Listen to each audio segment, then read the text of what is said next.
Now in this video we'll see how to configure the OSPF. Now we have two labs coming up in the OSPF here.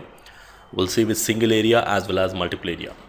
Now before we go ahead with the configuration, let's try to understand what are the commands we need to add if you want to advertise your networks inside the OSPF.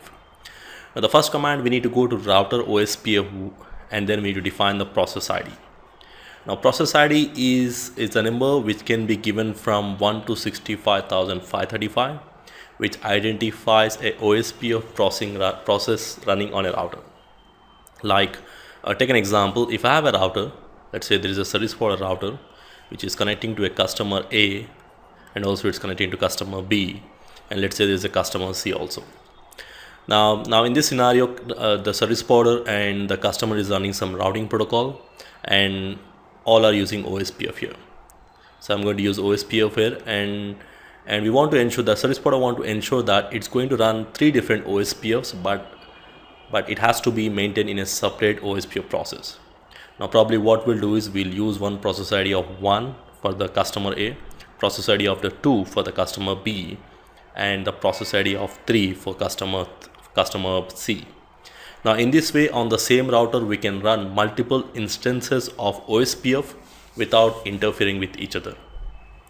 Now this process ID is a number which will identify one OSPF instance, but probably in our scenario we can use any number and it is locally significant. So which means either you can use the same number on all the routers, or we can simply use different numbers on different routers. It doesn't matter. So it can be same, it can be different. Now we must define the process ID here. It is not like your EHRP AS number, because normally you'll get confused, like in EHRP we define the AS number. Is it something like that? It's not like that. In case of EHRP, we must define the AS number, and that AS number has to match on all the routers. And in case of OSPF, it's also, the range is same, but it's going to identify the OSPF instance running on a single router, and it has nothing to do with the number which is given on the remote routers. Now apart from that, we need to advertise. Let's say I want to advertise this 192.168.1.network. We are going to write network, and then we'll say 192.168.1.network. Now we need to define some wildcard mask.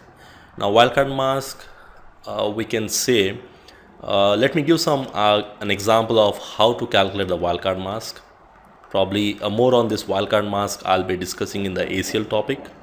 But if you want to get the wildcard mask from the global subnet mask, that is from all 255s, we have to subtract the subnet mask. Now if you subtract the subnet mask from the global subnet mask, that is, let's say if it is a /24 subnet mask, we'll get the wildcard mask. Now the wildcard mask will be 0.0.0.255. So if you want to advertise 192.168.1.network, we need to write the wildcard mask of 0.0.0.255. It's like an inverse mask. Now what exactly it says is, here whenever you write the wildcard mask, wherever there is 0, it is going to advertise all the addresses whichever starts with 192.168.1. So 0 means must match, and whereas 1 means ignore. Ignore means this portion can be anything, but advertise all the addresses whichever starts with 192.168.1. So probably I'll be getting into more in detail on the wildcard mask in the ACL topic, but as of now I suggest you to just remember this formula where we can subtract from all 255s, subtract the subnet mask to get your wildcard mask. And then we need to define the area and area number. Now that particular interface belongs to which area. Now we got 2 labs documented in this, one lab with single area and we have another lab with multiple areas.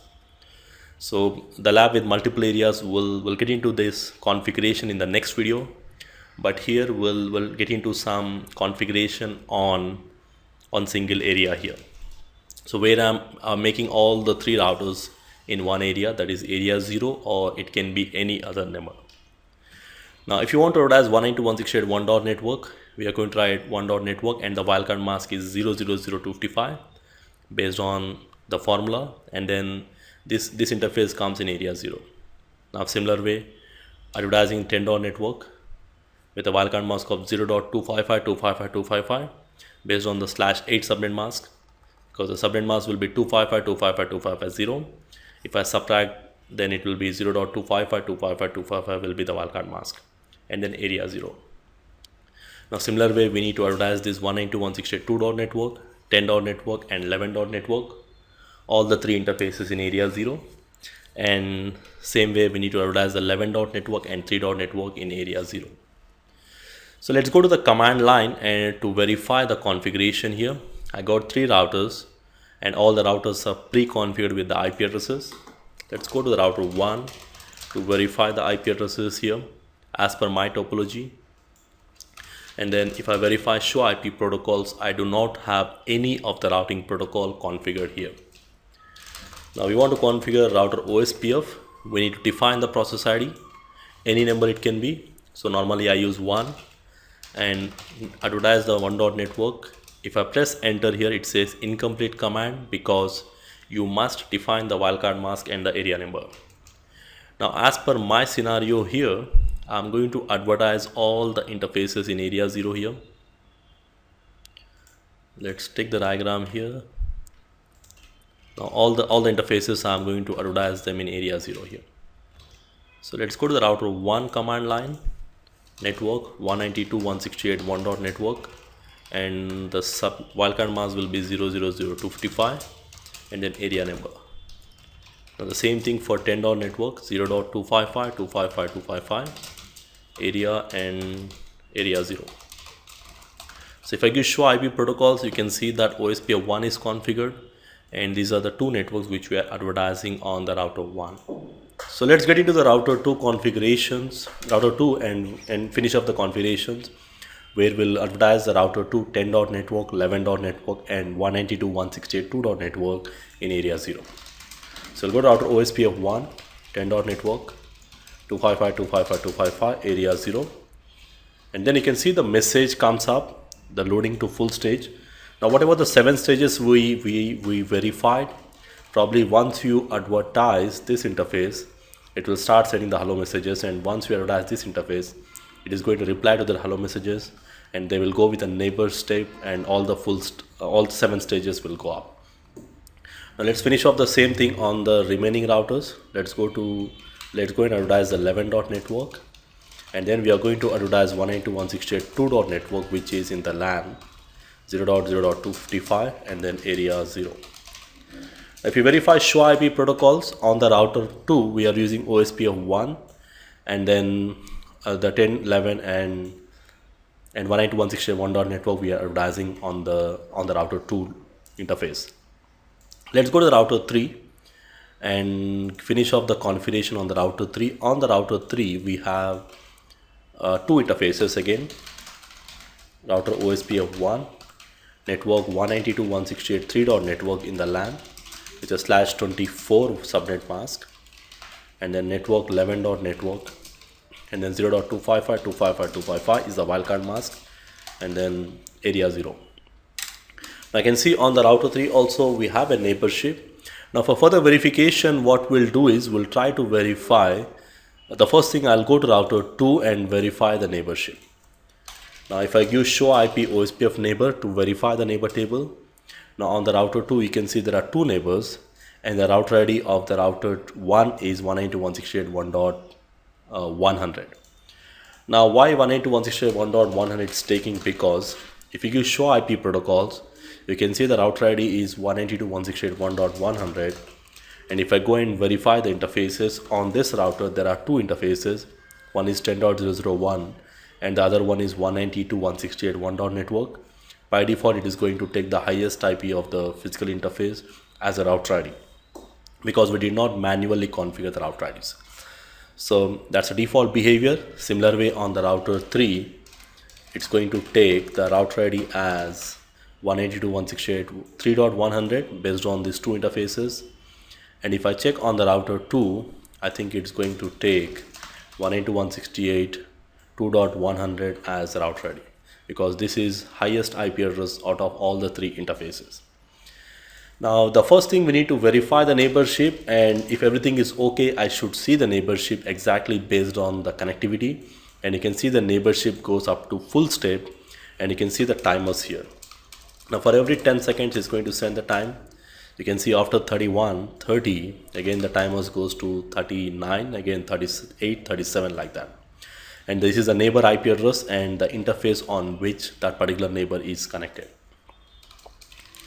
Now if you verify the routing table, the next thing, I'll go to router 1, and on the router 1 I'm going to verify the routing table. If I give show IP route, now you can see the routes from the router 3.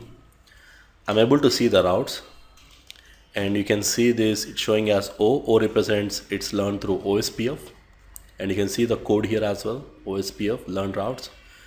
And then here you can see two values here. 110 is the administered distance, and this is the cost based on 10 to the power of 8 divided by bandwidth values. It's going to generate a number called cost, and coming from S0 by 0 interface. Now similar way, if you verify the router 1 show IP OSPF database, now the router 1 belongs to only area 0, so it is going to maintain the database of only area 0, and the router ID of the router 1 is 192.168.1.100, and it is running the process ID of 1. And the other commands we can verify is show IP protocols. And then finally, if you try to ping from the router 1 LAN interface, I should be able to ping to the router 3 LAN interface. Let's go to the command line of any one of this computer here, and I'll try to access